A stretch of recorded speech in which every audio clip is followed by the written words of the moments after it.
Ginathag ni Senator Erwin Tulfo nga legal kag nagasandig sa desisyon sang Supreme Court ang ginpatigayon nga reorganisasyon sa Senado kahapon nga adlaw. Suno pa sa iya nga nakabase ang desisyon sa Avellino versus Cuenco GR number L-2821 kung sa diin natabo man ang kaangay nga hitabo sang Mayo 5, 2015 kung sa diin 12 ka senador ang nagkompleto sang quorum sa Senado agud makapadayon ang sesyon. Suno kay anay Senate President Franklin Drilon, apat ka senador nga yara sa gwa sang pungsod sang amo nga tion ang wala ginupod sa quorum base sa desisyon sang Supreme Court.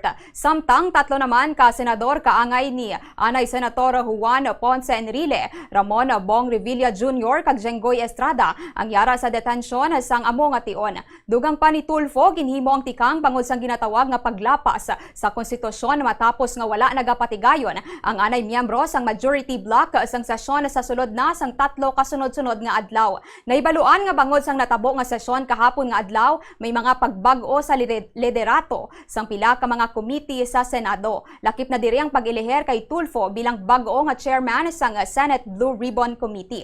May kaangtanan sa investigasyon sa committee sa ginapahayag nga mga anomalya sa flood control projects. Ginanunsyo ni Tulfo nga magapatigayon sila sang hearing sa Lunes, Hunyo 8, 2026. Iniagod nga makapreparar pang mga miyembro nga magaupo sa among sesyon.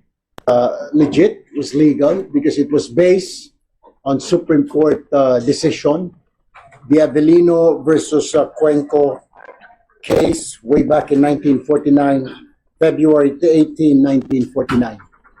And there was also a precedent in 2017 when Senator Frank Drilon was the Senate President. There was a quorum, 12 of them, because out of the 24, 3 were in prison. Nasa kulungan po yung tatlong senador.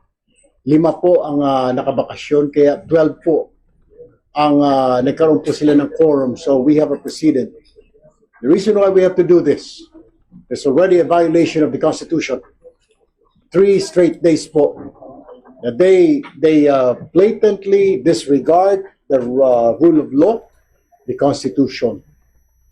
Nagpanawagan naman si Senator Erwin Tulfo sa iya mga kaupod ka senador nga magbinuligay para sa kaayuhan sang pungsod. Suno sa iya bukas ang ila grupo sa mga senador nga luyag magupod kag magkooperara para sa interes sang publiko kag hindi para sa personal o kon politikal nga interes.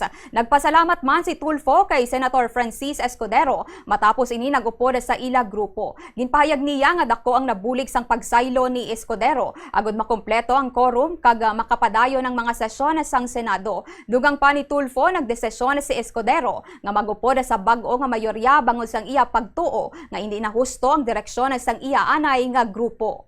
Lilipat pa kung may mahimasmasan ngayon ng mga kasamahan nila. And I still urge, we're still open. Doon po sa mga members po na majority, please join us. We will accept you with open arms. Let's work together for the nation, not for ourselves, not for the political parties, not for certain individuals, but for the entire country.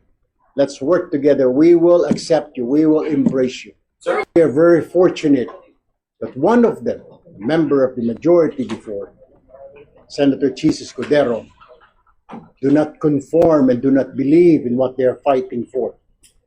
Hindi po siya naniniwala because he believes na yung kanilang ipinaglalaban ay mali po.